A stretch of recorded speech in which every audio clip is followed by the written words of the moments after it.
The Future of the Legal Industry with Jonathan Petz, episode 138. Are you ready to make your law firm a profit-generating machine that will free up your time and skyrocket your impact?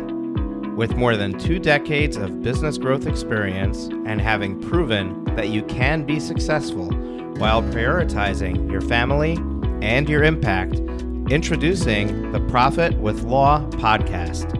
I am your host, the creator of the firm differentiator 10x effect, Moshe Amsel. Well, hello and welcome to another amazing guest interview here on the Profit with Law podcast. I'm your host, Moshe Amsel. For those of you who are new to the show, there's one ask I've got for you before we get started, and that's simply on your podcast player, there's a subscribe button. And I guarantee you're going to love this episode, that you're going to want to subscribe. So let's get that out of the way now. Just hit that subscribe button. Make sure that you get notified the next time that we go live with a new episode for you. And we're going to jump right in. My guest today is Jonathan Petz. Jonathan is the founder of immigrationhelp.org. And we're going to jump in and talk to him about what immigrationhelp.org is. I love what he's doing. I had a great conversation on the podcast recently with somebody who was talking about interruption in the legal industry and tech's involvement and whether law firms should be able to have non-attorney owners. And that was a great conversation that I think is going to play very nicely into what we're going to cover with Jonathan. But just a little bit about him. We'll read you the official bio. Jonathan is the proud husband and son of American immigrants. Prior to co-founding immigrationhelp.org, Jonathan practiced at 2 international law firms and graduated from both law school and college at the University of Pennsylvania. He has served as an advisor on international law to both the IMF and the World Bank. In 2017, Jonathan was recognized by Fast Case as one of the 50 most innovative leaders in the legal profession. When he isn't fighting for immigration rights, Jonathan can be found at the gym, traveling, watching soccer, and reading. Jonathan, welcome to the show. Thanks for having me, Moshe. That was a pretty amazing introduction. All right. Well, I try, and hopefully I've been given enough firepower to do a good job. But I want to jump right in. Immigrationhelp.org, that doesn't sound like a law firm. So tell me, what does immigrationhelp.org do? And how the heck did you get into that? Yeah, well, I'll start with our story. So my dad immigrated to the U.S. in 1975, and he was this real immigrant success story. He made a great life for our family. He started out with actually no education after age 17, but got a clerical job, rose through middle management and beyond, and became this big success story and accomplished his big immigrant dream, which was his son became a lawyer. And so the sad thing is that for most low-income immigrants today, my dad's story is impossible, especially for immigrants from Latin America, from Africa, from the Caribbean. And a big part of the reason is that immigration forms have multiplied in length and complexity. So you're now talking about 100 pages of really dense legalese that are hard for anybody to answer without a legal education, much less someone for whom English isn't their first language. And so as a result, there are 14 million eligible immigrants out there who can't get status. They can't work legally. They can't vote in our democracy. And in the worst cases, they can't get asylum because they can't access legal services. And so that is the problem that gets us out of bed every morning at immigrationhelp.org, and that we're committed to solving. And we believe that the way to deliver access to justice to millions of low-income immigrants who can't afford lawyers is by creating a online system supervised by lawyers that codes the expert knowledge of the best immigration attorneys and delivers that not one client at a time, but to thousands of clients who can't afford lawyers. So talk to me a little bit more about how do you do that? How exactly does it work? So say I'm an immigrant and I want to get status. I find your website. What is the path that I take, and how does your website help make that happen? Sure. So you come to our website, and on our site, you can take a screener, answer some basic questions to see if you're eligible for one of our free immigration services. Currently, we're doing DACA renewals for Dreamers, also family green cards and naturalization applications. And if you're eligible for one of our services, then you'll go through a TurboTax style workflow. So you'll answer questions with branching logic, and that will prepare the immigration forms in our software. And the software has algorithms, so we can highlight problem cases that need to be screened out or referred out, and then we'll review it, and you'll file it. We'll support you through the process, and it's all for free. So is the review done by somebody on your staff? It is, yeah. Okay, so the automated part is preparing the form, and then from there's a manual intervention where somebody just makes sure that the software did what it was supposed to. Is that on a phone call? Is that a conversation with the person who's seeking the help? It can be sometimes if there's something really confusing. Most of the time it's done online, which allows us to be even more efficient, and the more efficient we can be, the more people we can help. Right, except that you don't know if the inputs were input correctly. In other words, you're only able to review the inputs that were put in, and if they look like, you can make sure an address is in the address field, but you don't know necessarily if they put the correct address in that field, right?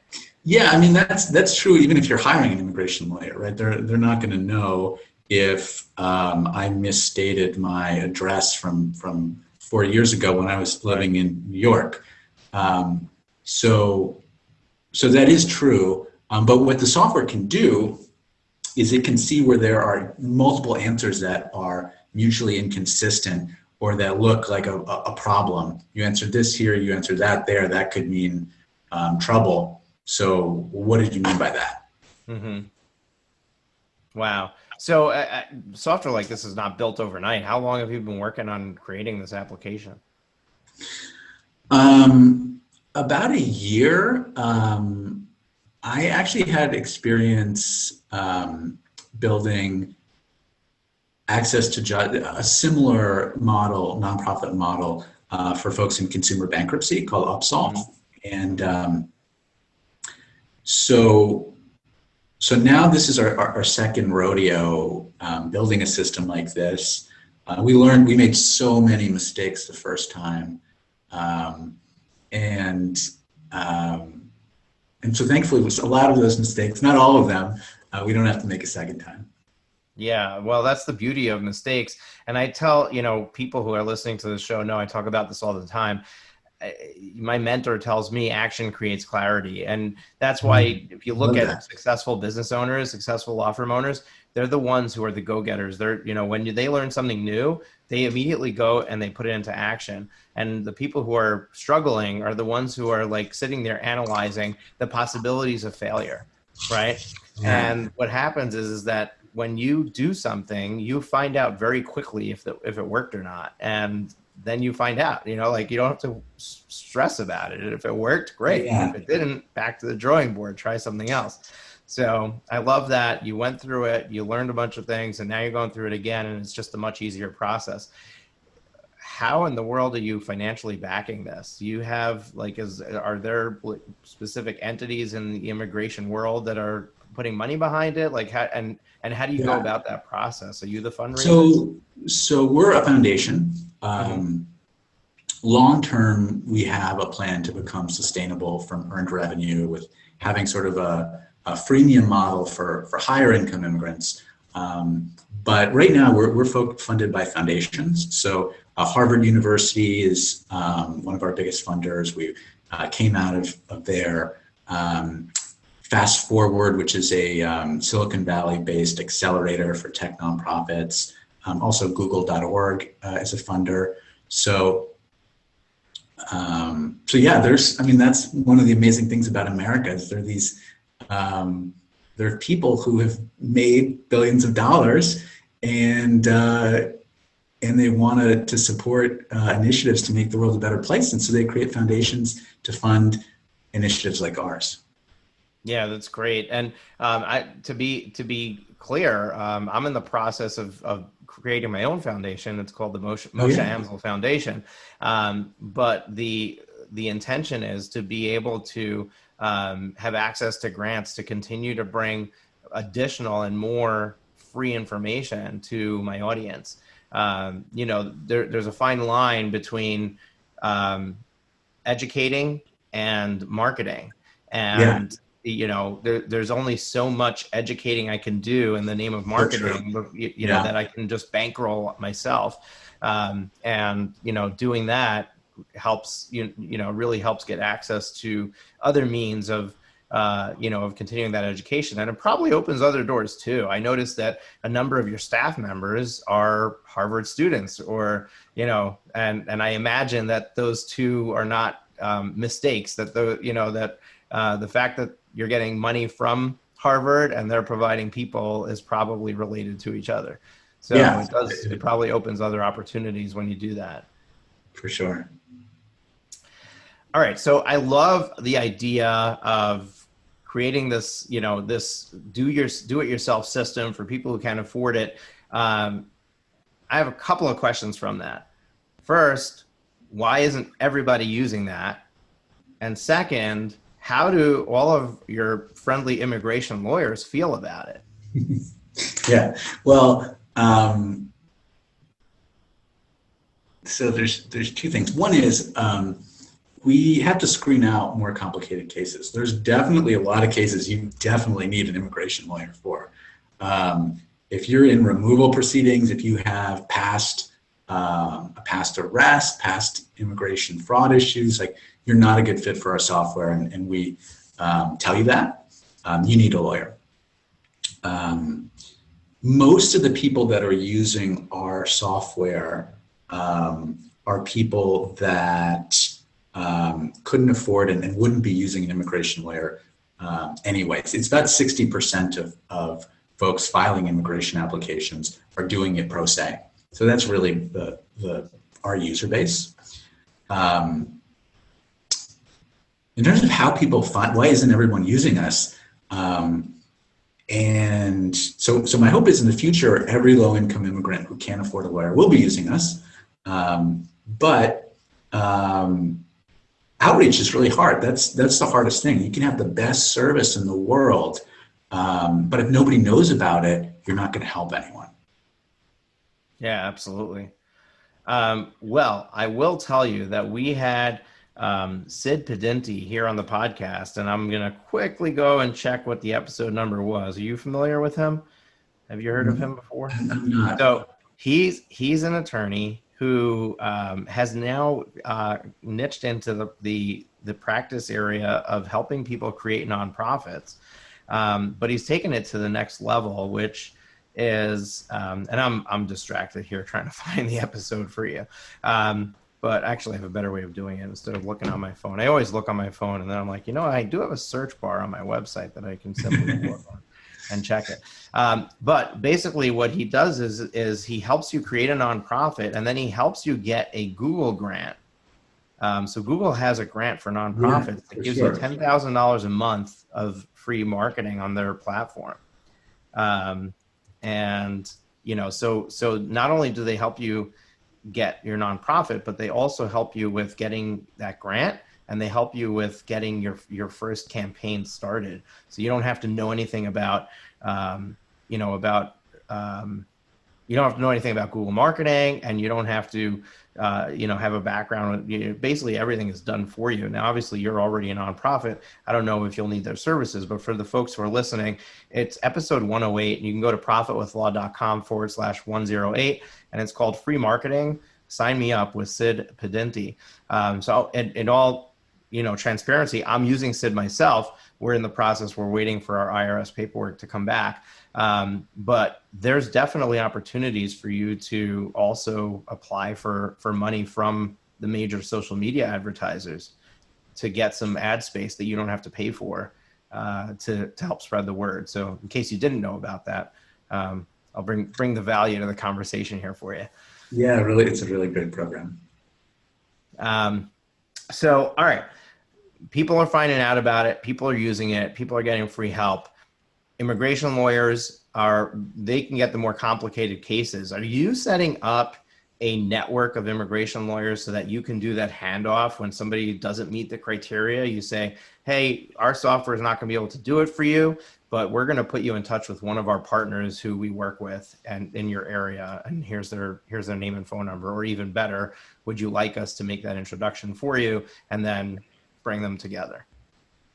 Yeah, so right now we're just referring folks to their local legal aid organization. In the future, we will probably have a more robust referral network for people that want to hire a lawyer. Yeah. So, okay, so that kind of led me into this, another thought here. So what's next for the organization? I mean, other than making your software better, what is the progression and the growth path that you foresee, other than just attracting more people to it? Do you see having more services, covering more types of immigration law? Do you see branching into other areas of law besides for immigration? Like where are you headed? Well, the first thing is raising awareness. That because, as I said, we can have the best service in the world that can help millions of people, but if nobody knows about it, we're just not going to help anyone. And so, what that means for us is winning SEO for common search terms that low-income immigrants are searching for. We're already starting to do this for certain DACA-related searches for Dreamers. But it's sort of no mystery what the formula for that is. You have to create lots of great content, long form with keywords people are searching for. And then for us, because we're a nonprofit, we actually have some advantages to get Google to prioritize that content. One is because we're helping people for free, it's very easy for us to get media publications to write about us. So when the Chicago Tribune or the Boston Globe or Forbes are writing about us, that tells Google we're an authority. Also, getting links from local nonprofits, government agencies, all of that is going to bring us to the top of Google search. And when we're there, we can really change the world because we're going to find millions of low-income immigrants who need our help. So that's the biggest thing right now. In terms of the future, we're really excited about the humanitarian immigration applications out there. If you're a victim of human trafficking, for example, you need a T visa. These are basically only done by lawyers, but it's very expensive, and the vast majority of people who need this escaping human trafficking, as you can imagine, they don't have the money to pay for a lawyer. Of course. So we're going to do that. Violence Against Women Act, green cards. It's another very similar problem. We're going to do that, and so that's the longer term vision about humanitarian relief. Yeah, so I'm going to actually spin the conversation a little bit of a different direction. So I asked you, are attorneys threatened? You kind of dodged that question. You just basically said, well, we don't do everything, and we do the most basic stuff, and then everything else they've got to go back to an attorney. But I'm going to ask you from the other perspective. So I'm a big believer, and I talk about change all the time. I talk about attorneys needing to evolve and recognize the times that we're in, rather than resisting and making it hard for technology companies to make law better and easier and more accessible. Recognize that this is where it's going, and recognize that there are opportunities in that process. So from your perspective, you're seeing it from that side. What are the opportunities? What should an immigration lawyer be doing today to prepare for the probability that a lot of that work that your software does is probably going to be automated, whether it's your organization or whether it's a for-profit entity that's going into a LegalZoom type of business for immigration law? Obviously, there's part of that could be done with software. How should they be positioning their firm to not feel like they're competing, but rather create that value that's gonna set them apart and make sure that they're not obsolete 5 years from now? Yeah, I mean, I think that's the single most important question facing small firm practitioners today. Because I really do think that the LegalZooms of the world, that regulatory reform that is coming, that non-lawyer ownership is coming. We're already starting to see the nibbles on that in certain states, Utah, and so how do you compete against them? And I think you always have, as a solo practitioner, you're always going to have an advantage against LegalZoom in that you can be more responsive and you can care more, right? Because these are your clients. You can pick up the phone when they won't. You can answer emails when they won't. But that's not enough. Have all been accustomed to living in this world of Amazon, where everything we want is on demand, it's convenient, it's 3 clicks. It's not, there's just, right now, that's not the way immigration laws practice. It's not the way, really any kind of consumer law is practiced.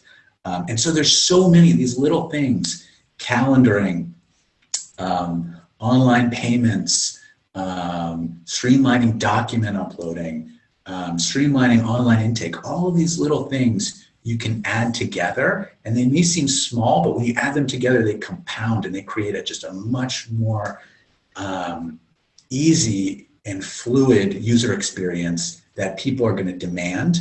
And that, I think, is combined with the responsiveness, is how you can beat the LegalZooms of the world in this next phase of growth that we enter into.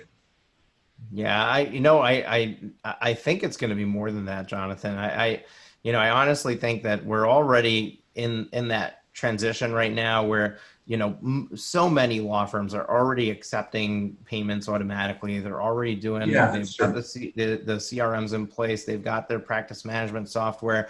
They've got the portals for the clients. They've got their answering service that's doing it's doing their thing. All of these tweaks are already, and there's a lot of people who haven't adopted that. So I'm not saying that it's not true, but I think that, how you position yourself as a practitioner is something that's going to be really important moving forward. And finding, you yourself outlined that there's specific types of people and specific types of cases that are going to be, they're not going to be able to be replaced by a computer. They're going to require an attorney. And the stuff that has been easy money, because you're able to charge $5,000 for an application that a software program can do for free, you're not going to be able to do that anymore because you can't compete with free at $5,000, right? Well, I mean, you can if they don't know about it, or if they have so much money and they're so lazy that they just want to sit with you and have you put it in the computer for them. But I do think that there are a ton of opportunities if we put our thinking hats on and start to think about what is it that the software can't do. And now I build a firm that is focused exclusively on that. That's interesting. Start pushing the DACA stuff, start pushing the easy stuff to the free site, saying, hey, I could charge you $5,000 for this, but there's a site that you can do it for free. You go do that. When you need me for X, Y, and Z, that's what we do. And that's, by becoming the go-to person. One of the examples I like to use is a former client of mine became a real big spokesperson for women's rights. But she started her firm. She went from, I think, 85,000 annually one year to over 1 million the next year. And she did that because she focused on one thing: rage porn. Who the heck would have thought that was a legal opportunity, right? Yes. But the point is that when you get so specific with what you do that nobody else is out there Right. doing that, then everybody who has that specific case, when they start looking for a solution, they're going to find you and they're going to come to you to do it. And that's going to Yeah. be what separates people from, the competition. There's a ton of immigration lawyers out there, and there's going to be a ton less when Jonathan's done with you. Right. And I don't, Not true. Not true. Uh, so maybe when. a lot of them are going to leave immigration law because they'll be, oh, I can't compete. Right. There used to be a ton of law firms that just Yeah. did incorporations. Yeah. Right. I'm a Yeah. business lawyer. I incorporate people, right? First of all, you can do that for free. Second of all, you can go to LegalZoom and pay $500 and have LegalZoom do it for you. Or I can go to you and have you charge me $1,500 or $2,000. I have no idea what they charge for that. But obviously, a ton of lawyers moved out of that business because they couldn't sell it anymore. They couldn't compete. And that's going to happen with immigration law too. Yeah. And really starting to think about, how do I separate myself? How do I find that thing? Maybe it's that I focus like you're doing. I'm focusing on the human trafficking, the victims of violence. Maybe you focus on one specific type of person that, has this nuance that's different, that you then become the one that's able to handle that. And I don't know enough about immigration law that, to be able to pick out what those things are. But, that's where I see it's more than just, yeah, sure, you got to make an efficient firm. You got to make sure that you're delivering a stellar customer service. You got to, I just did an interview with John Strohmeyer. I don't know if you know him, but he's starting a podcast. I don't know if you wanted me to announce that here, but so I just did an interview with him for his show, and this conversation just came up, and it was done this morning. Thursday is my podcast recording day, so and this exact conversation happened, and we were talking about like, how do you set yourself apart, and how do you make yourself different? Well, you provide an amazing, stellar customer experience. But I don't think that's going to be enough.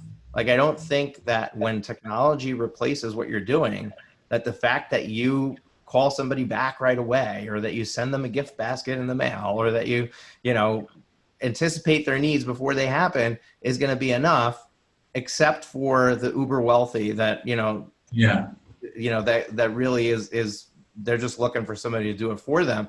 But that's a small subset of the population. That's not who we're getting most of our business from today. So there's more to it, and I don't have the specific answer, but I think that it's a really, really good question that we need to ponder, and people need to start thinking about this, because this is coming faster than you thought. I mean, when did we order our first Uber? That's a good question. It wasn't that long ago. Yeah, right. It wasn't that long ago, and all of a sudden it's like, hey, I need a car. We don't think, oh, let me Google where the local taxi company is, and let me call them and get a taxi. Right. First, you order an Uber or a Lyft, and then if the wait time is more than 20 minutes, then you're like, oh, maybe there's a taxi I can call. Yeah.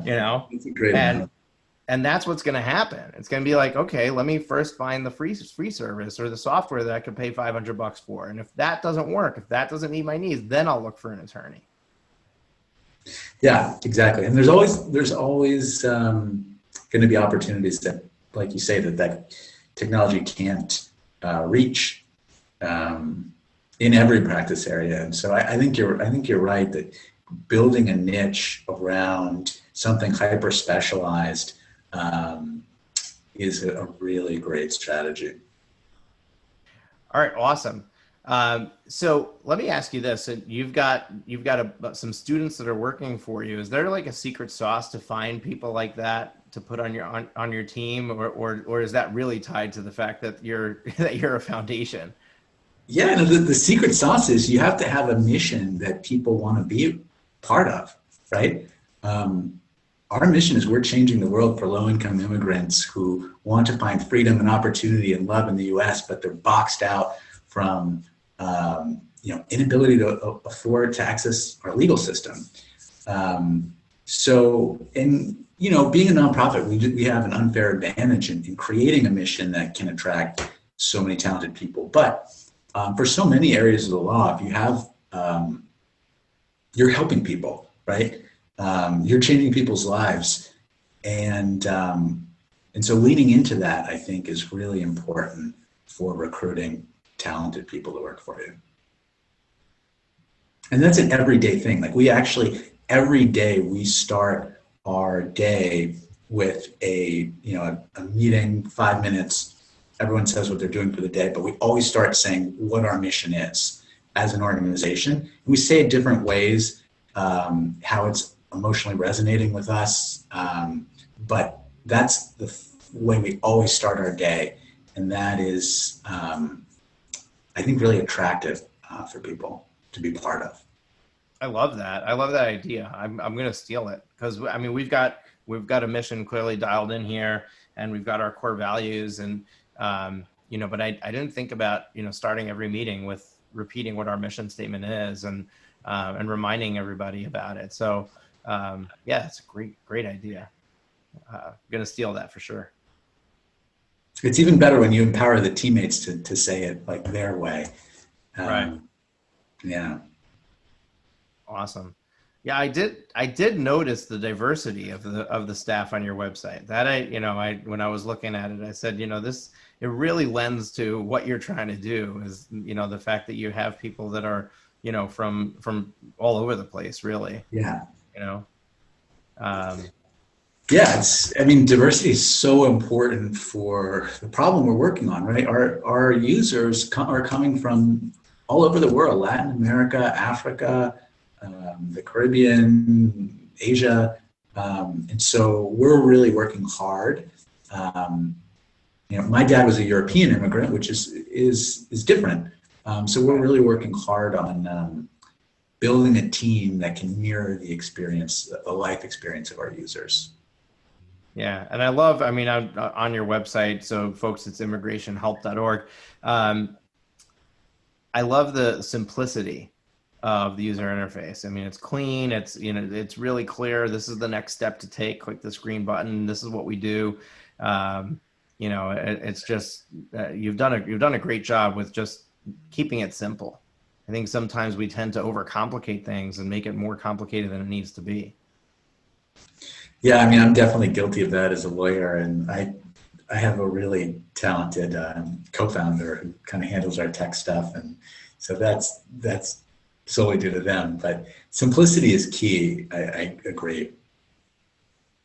Awesome. So for the marketing stuff, the SEO, the ads that you're doing, all that stuff, do you use an outside agency, or it's all internal staff and self-groomed? And yeah, we're getting a PhD in SEO. It's self-taught. It's a multi-year journey, but there's so many. That's one of the cool things about education for online marketing, or even coding or anything, is the education is so dramatically different and more democratic than legal education, right? If you want to get a legal education, you have to go to school for 3 years. You can become an expert on SEO totally by reading different online articles and taking courses and watching videos for free. Right. Yeah. Look, it just lends to the conversation we're having, right? This is where we're going. We're going to this place where people are going to be able to figure this stuff out on their own. Exactly. Right now it's marketing, but law's coming. People are going to be able to figure out law with taking a couple of courses online. Then yes, you'll always need a lawyer to represent you. There's always going to be the legal system. It's not like the legal system is going to become an electronic thing. Maybe it will eventually. Who knows? But that could be 100 years down the road. AI judges, yeah. Yeah, exactly. Like, computers are going to replace the judge and the jury, and cameras are going to catch everything. So there's not going to be any question of, who did what.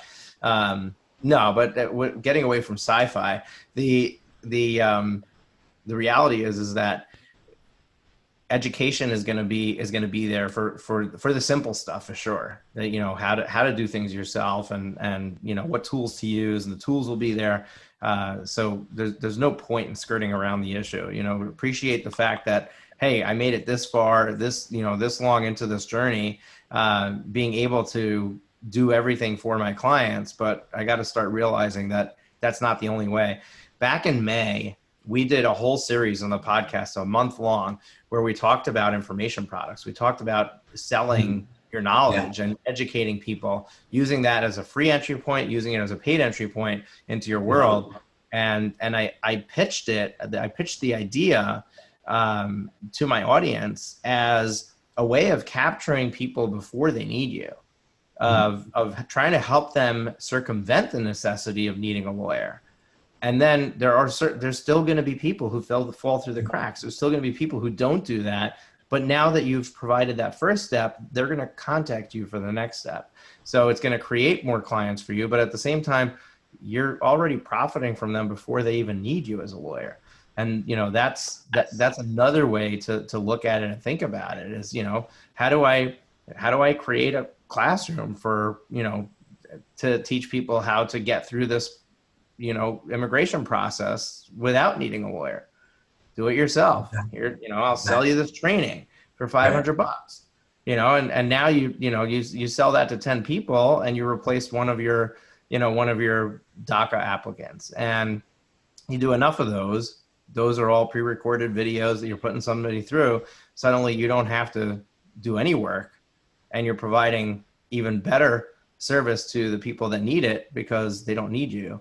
And the ones that do, they'll rise to the top. So a lot of different ways to think about this, but it's definitely eye-opening. But I also love the mission that you're on. So my story is my grandfather came from Germany. World War II.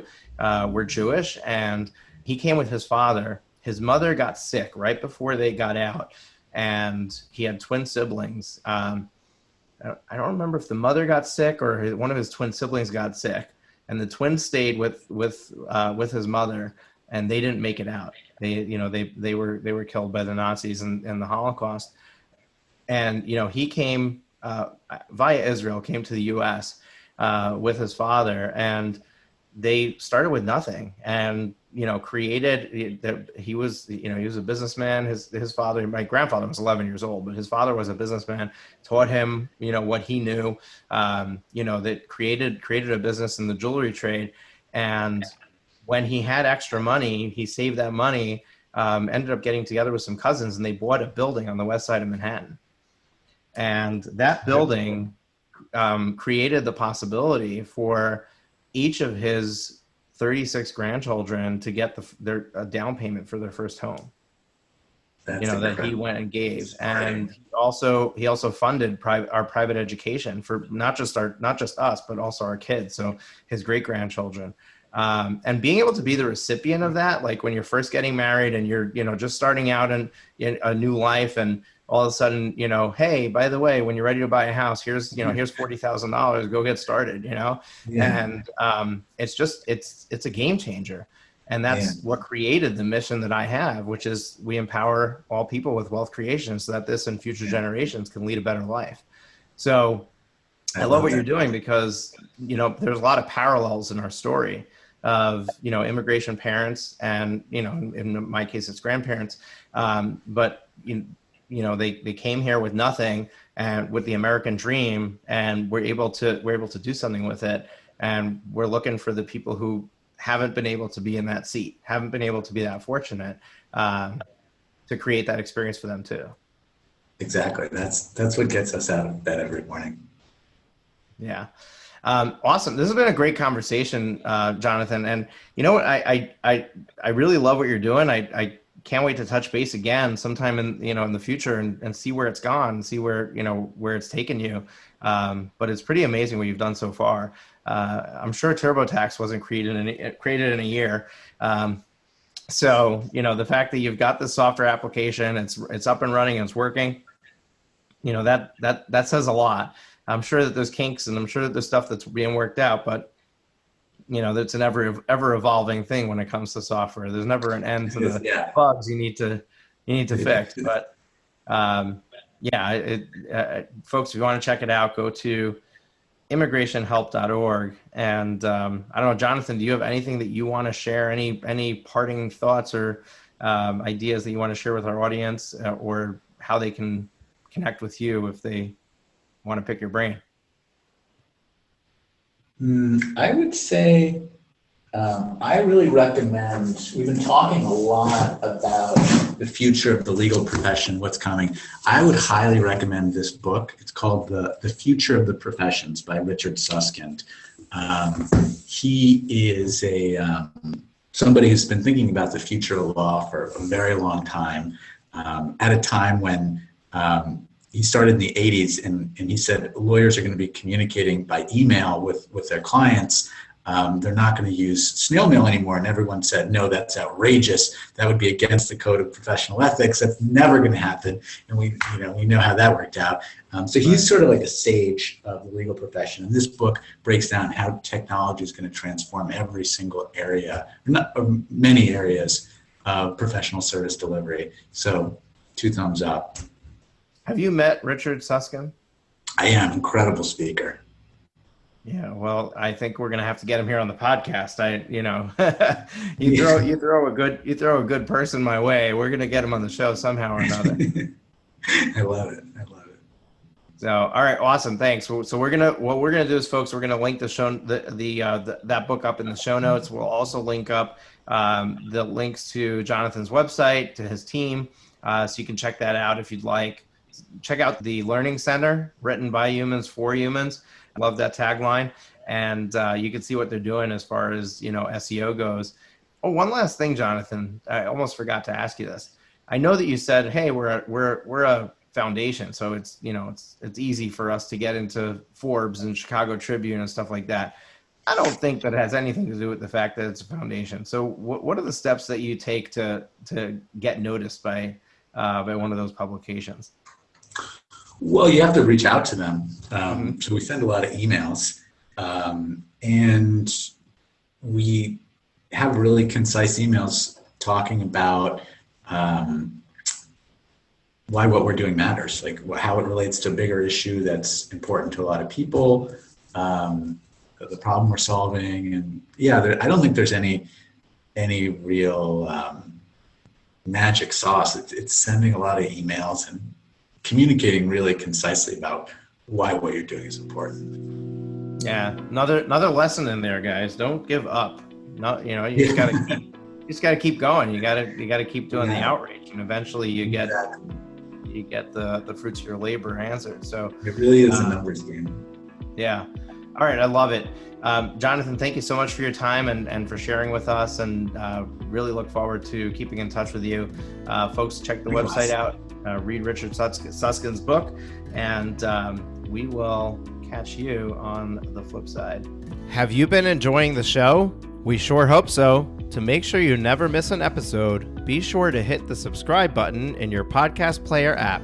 Next week, we will be back with more valuable resources and ideas on how to break the mold and take your law firm to the next level.